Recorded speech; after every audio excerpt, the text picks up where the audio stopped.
അത്യുന്നതൻ്റെ മറവിൽ വസിക്കുകയും സർവശക്തൻ്റെ നിഴലിൻ കീഴിൽ പാർക്കുകയും ചെയ്യുന്നവൻ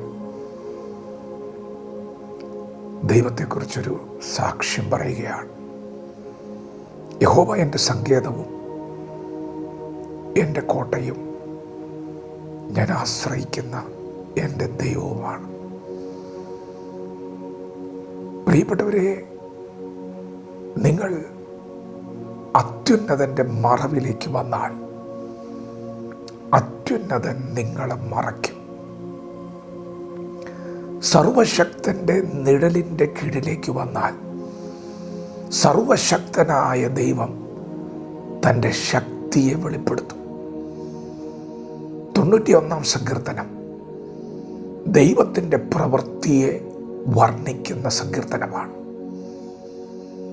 ഇവിടെ ഇതാ ഒരു ഭക്തൻ അവൻ ദൈവത്തെ സങ്കേതമാക്കിയപ്പോൾ ദൈവം അവന് വേണ്ടി തൻ്റെ പ്രവൃത്തിയെ വെളിപ്പെടുത്തിയിരിക്കുകയാണ്.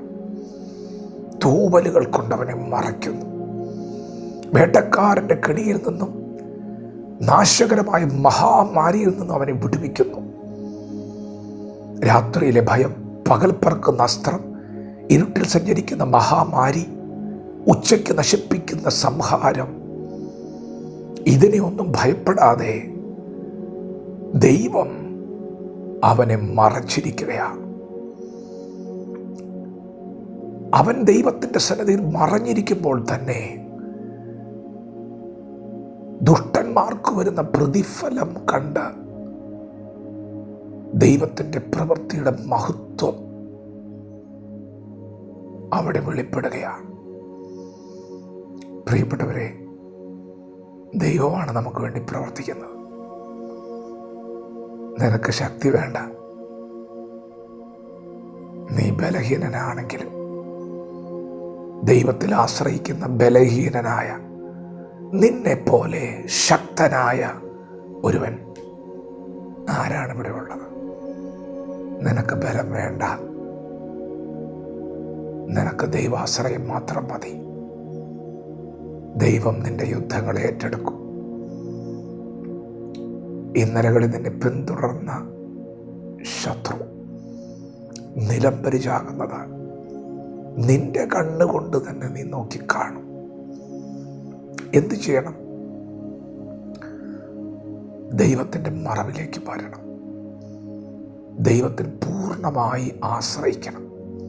ദൈവമേ, ഞാൻ ബലഹീനനാണ്, ഞാൻ അശക്തനാണ്, അവിടുന്ന് സർവശക്തനാണ്, അവിടുന്ന് എൻ്റെ ആശ്രയമാണെന്ന് പറഞ്ഞ് ദൈവത്തിൻ്റെ അടുക്കിലേക്ക് ശരണത്തിനായി ഓടി വരണം. അവൻ്റെ സർവശക്തി നീ കാണണം. അവൻ്റെ വലങ്കൈ വീര്യം പ്രവർത്തിക്കുന്നതാണെന്ന് അറിഞ്ഞ് ഓടി വരണം. എന്നെ സഹായിക്കണമേ എന്ന് എത്ര പേർ പ്രാർത്ഥിക്കും? എനിക്ക് നീ മാത്രമേ ഉള്ളൂ ദൈവമേ, എന്നെ കൈവിടരുതേ എന്ന് എത്ര പേർ പ്രാർത്ഥിക്കും? അങ്ങനെ പ്രാർത്ഥിക്കുന്നവരോട് ദൈവം പറയുക, നിനക്ക് വേണ്ടി ഞാൻ ദൂതനോട് കൽപ്പിക്കും, നിന്റെ കാൽ കല്ലിൽ തട്ടിപ്പോകാതിരിക്കേണ്ടത്, നിന്റെ എല്ലാ വഴികളിലും നടത്തേണ്ടത് ഞാൻ കൽപ്പന കൊടുക്കാൻ പോവാ. നീ എൻ്റെ പ്രവൃത്തിക്ക് വേണ്ടിയല്ലേ കാത്തിരിക്കുന്നേ? നീ ബലഹീനനാണെന്ന് അശക്തനാണെന്ന് പറഞ്ഞ നീ എന്നെ ശരണമാക്കിയത് കൊണ്ട് ഞാൻ എൻ്റെ ശക്തി നിനക്ക് വേണ്ടി വെളിപ്പെടുത്തും. പ്രിയപ്പെട്ടവരെ, ഒരേ ഒരു കാര്യം നിങ്ങൾ ചെയ്യുക. ജീവനുള്ള ദൈവമായ യഹോവയെ വിളിച്ചപേക്ഷിക്കുക. യേശുവിൻ്റെ മാറിൽ ചാരുക. നിന്റെ യുദ്ധങ്ങളെ ദൈവം ഏറ്റെടുക്കും. ദൈവം ഇന്ന് രാത്രി നിനക്ക് വേണ്ടി ചലിക്കും. ദൈവത്തിൻ്റെ കരം ചലിക്കുന്ന നീ കാണും. നിന്റെ കണ്ണുകൊണ്ട് തന്നെ നീ നോക്കിയത് കാണും. ദൈവത്തെ ശരണമാക്കുക. വചനത്തെ ഏറ്റെടുക്കാം. ദൈവം നമ്മെ ഓരോരുത്തരും പകൽ അനുഗ്രഹിക്കുമാറാകട്ടെ. ആമേൻ.